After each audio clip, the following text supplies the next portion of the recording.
সিরিজের হার এড়াতে দ্বিতীয় টি-20তে শ্রীলঙ্কার বিপক্ষে রোববার মাঠে নামবে বাংলাদেশ। ডাম্বুলায় ম্যাচটি শুরু হবে বাংলাদেশ সময় সন্ধ্যা 7:30টায়। টেস্ট ওয়ানডের পর এবার টি-20 সিরিজ হারার সামনে দাঁড়িয়ে আছে বাংলাদেশ। শেষ সুযোগ লঙ্কানদের বিপক্ষে এই ম্যাচ জিতলে সমতায় ফিরবে টাইগাররা।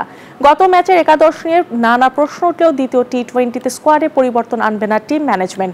ইনজুরি কাটে একাদশে ফিরতে পারেন জাকির আলী অনিক। অন্যদিকে লঙ্কানরা আছে ফুরফুরে মেজাজে।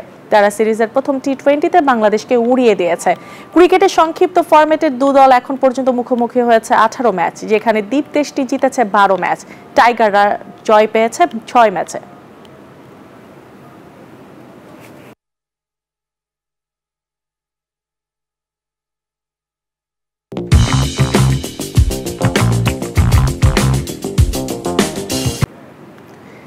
ডাম্বুলাই সিরিজের দ্বিতীয় টি-20 সামনে রেখে অনুশীলন করছে বাংলাদেশ দল। সেখানে আছেন সহকর্মী আশিক সারোয়ার। আমরা সরাসরি চলে যাচ্ছি তার কাছে। আশিক, টানা হারে আসলে বিপর্যস্ত বাংলাদেশ দল, দ্বিতীয় টি-20 নিয়ে তারা কি বলছেন, আসলে তাদের ভাবনাটা কি?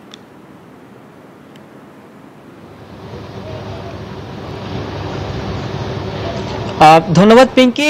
বাংলাদেশ দল ঠিক 2 মিনিট আগে অনুশীলন শুরু করেছে। আমি এখনো দেখতে পাচ্ছি আসলে বাংলাদেশ দল সৃষ্টিকর্তার প্রতি তাদের ওই বিশ্বাস রেখে আসলে মোনাজাতের মাধ্যমে তাদের অনুশীলনটা শুরু করছেন। এবং বাংলাদেশ দল কিন্তু দ্বিতীয় ম্যাচের আগে আসলে বাংলাদেশ দল এই মুহূর্তে জয়ের আসলে বিকল্প নেই বাংলাদেশ দলের। সেখানটাতে তারা অনুশীলনে নেমেছে। তার কিছুক্ষণ আগেই প্রধান কোচ ফিল সিমন্স তিনি কিন্তু গণমাধ্যম কর্মীদের সম্মুখীন হয়েছিলেন। তিনি বলেছেন যে এই ম্যাচে বাংলাদেশ দল জিততে চায়, আগের ম্যাচে যে ভুল বাংলাদেশ দল করেছে সেটা কিন্তু করতে চায় না, এবং এই ম্যাচে বাংলাদেশের জয়েরও আসলে বিকল্প নেই। আগের ম্যাচটাতে বাংলাদেশ তারা নিজেদের নামের প্রতি সুবিচার করতে পারেনি। তারা কিন্তু আসলে সিরিজে ইতিমধ্যেই 1-0 পিছিয়ে রয়েছে, এবং সেখানটাতে ওপেনার দুজন ব্যাটারদের ব্যাটিং অ্যাপ্রোচ ছাড়া পজিটিভিটি কিন্তু ছিলই না। যদিও শ্রীলঙ্কান ব্যাটার ওপেনাররা আসলে প্রথম 4 ওভার থেকেই 80 রানের মতো করে ফেলেছিলেন। তারপর বাংলাদেশি বোলাররা যেভাবে ঘুরে দাঁড়িয়েছে 19 ওভার পর্যন্ত ম্যাচটাকে নিয়ে যেতে সক্ষম হয়েছিল, সেই জায়গাটাতে বাংলাদেশি বোলারদের কৃতিত্ব দিয়েছিলেন spin bowling coach Mushtaq Ahmed.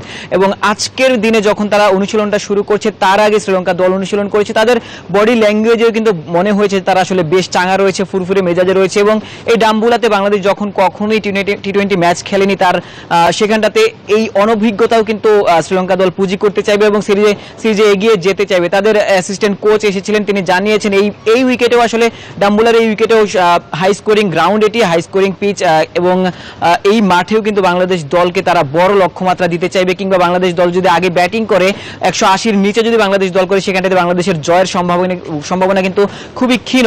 সেখানটাতে Bangladeshi বোলাররা হয়তোবা তাদের নামের প্রতি সুবিচার করতে চাইবেন। তার আগে ব্যাটারদের অবশ্যই আসলে 180 কিংবা 200-র বেশি রান করতেই হবে। এবং ডাম্বুলার এই উইকেট স্পোর্টিং উইকেট এবং ব্যাটিং ফ্রেন্ডলি উইকেট, সেখানটাতে ওপেনার দুজন সহ যারা অ্যাটাকিং অ্যাপ্রোচে ব্যাটিং করেন তাদের সাথে বাকিদেরও কিন্তু অ্যাটাকিং অ্যাপ্রোচে ব্যাটিং করতে হবে। এই ম্যাচে বাংলাদেশ দলের জয়ের বিকল্প নেই, এবং সেটি বাংলাদেশ দল করতে চাইবে পিঙ্কি। নিশ্চয়ই আশিক, আমরা সবাই আসলে জয়ের আশাই করছি বাংলাদেশের কাছ থেকে। আপনাকে অনেক অনেক ধন্যবাদ আমাদের সঙ্গে এতক্ষণ যুক্ত থাকার জন্য।